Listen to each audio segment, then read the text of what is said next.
Nothing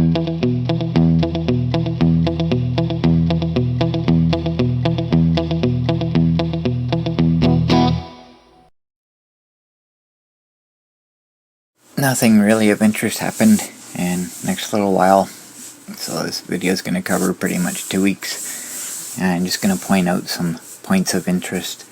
And first of all, we went from our nice extra summer in September. Now we have a frost advisory, so things have cooled down quite a bit, but apparently warm temperatures are coming back. In the days ahead, so the last of the rains will be gone today. The cool air, one more 24-hour period of it, and then the circulation pattern around this ridge of high pressure draws in again more summer-like temperatures for the first full week of October. Why, look at Toronto, where the average is about 17. By the middle of the week, it'll be up to 25 and feel closer to near 30 when you factor in humidity, and it is a story that is similar in the National Capital Region and into Western Quebec, where Ottawa and Montreal both feel like 30 by Wednesday. Temperatures don't fall back to seasonal till next weekend, and this ridge of high pressure gives you an absolutely beautiful start to October in Atlantic Canada with temperatures seasonal and then above. Learn more on the Weather Network on television today. So things warmed up a little bit, not anything like what we have been having. It did warm up a little bit back into the teens, but it didn't last very long, and wasn't anything really special. So, out here, and first thing in the morning, go heading out for a trail tour trip, and temperatures getting cold out. Really, really cold out. So I changed my mind, I wasn't going to go. So I waited for a couple more days to go by, and a little bit warmer. So heading out, and got my headlamp on, because I don't have very good lighting on the ES 950, and it's going to be dark when I get down the trail, so got it with me. And I get to the hospital, and I see the helicopter sitting there. So I stick around, wait for it to leave. And I always like the cold starts. The sound that the helicopters make when they're starting up is really, really cool.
I never get tired of that. I can watch them every time they leave.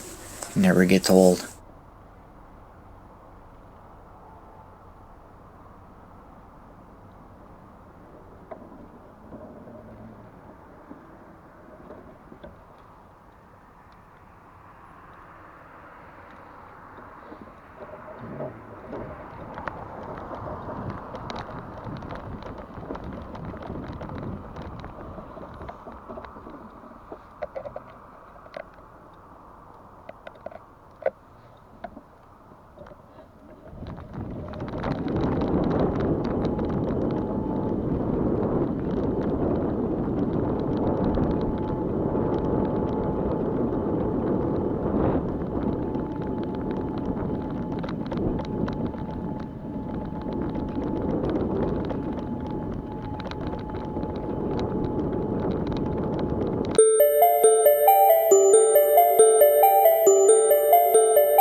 take a quick trip through the trail, and the sun's starting to come up, and I get at the far end of the trail, and I notice in the sky, I can see Mars.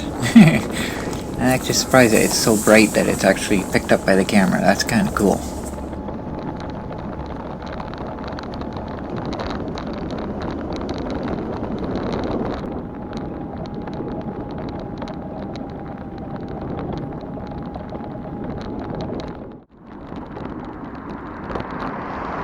On another trip, approaching the Bren Lea Estates construction site, and I can see that the road's been paved. I get a little bit closer, and I can see the second curb's been put in.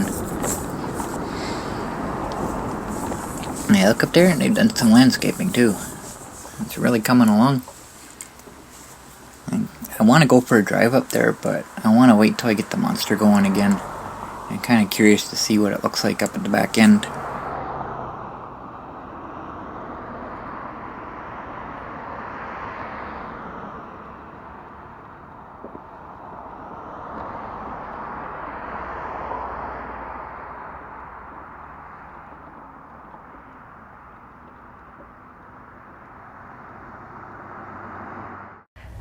All right, thanks for joining us here at theweathernetwork.com. I'm meteorologist Jacqueline Whitall. We'll say hello to Miami, Florida, which saw a lot in the way of rainfall over the past few days. Easterly flow around the Bermuda High basically piled up that water. We had rip currents, we had strong rains and heavy surf, and we had a lot of flooding in the Miami region. But of course, it's hurricane season. Let's talk more about that. That's why you've joined us here.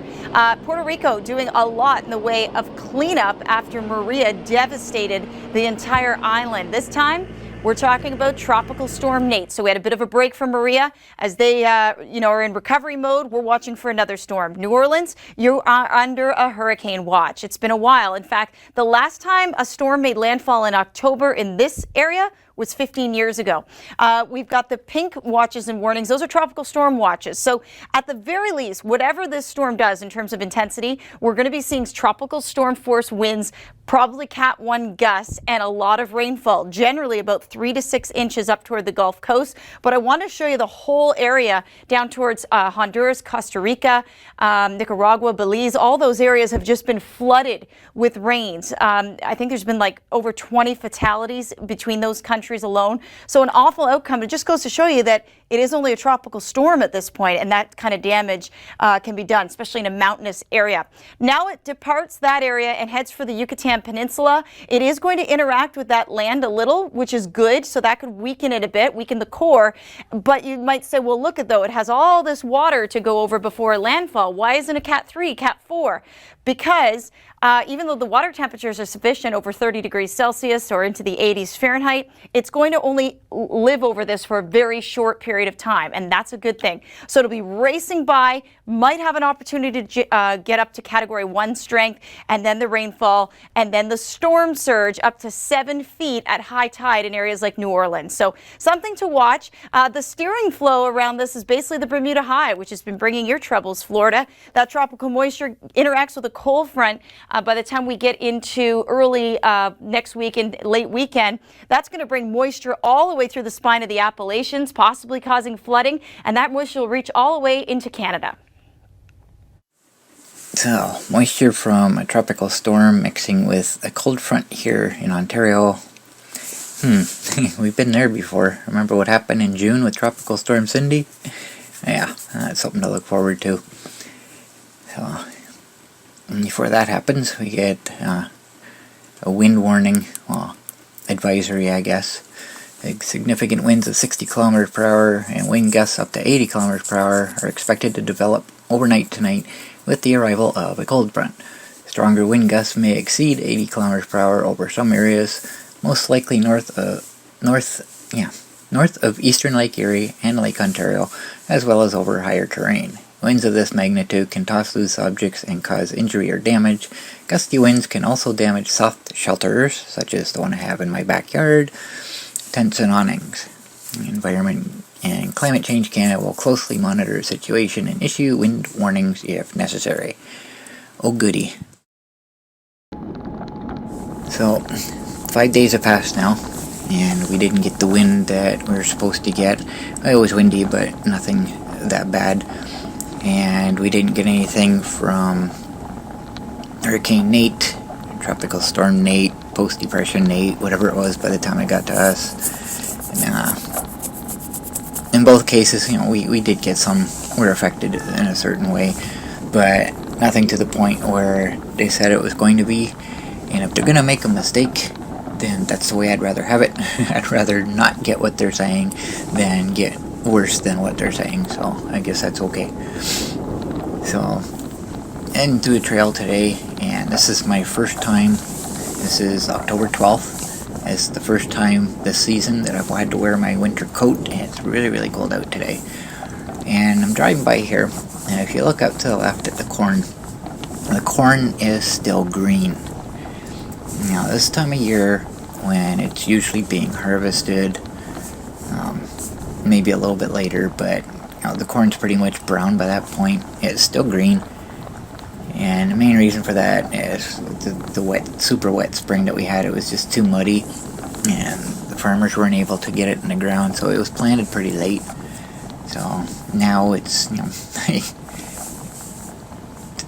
getting to the point where it's time to harvest, and the corn just isn't ready yet. And this is just one field here. There's other ones that are even greener than this one. So I personally know one farmer that actually took a loss this year because the corn, the quality of the corn just wasn't there. It was way too moist. So I guess that's what happens when you rely on Mother Nature. Sometimes you win, sometimes you lose. So that's it for this video. Thanks for watching.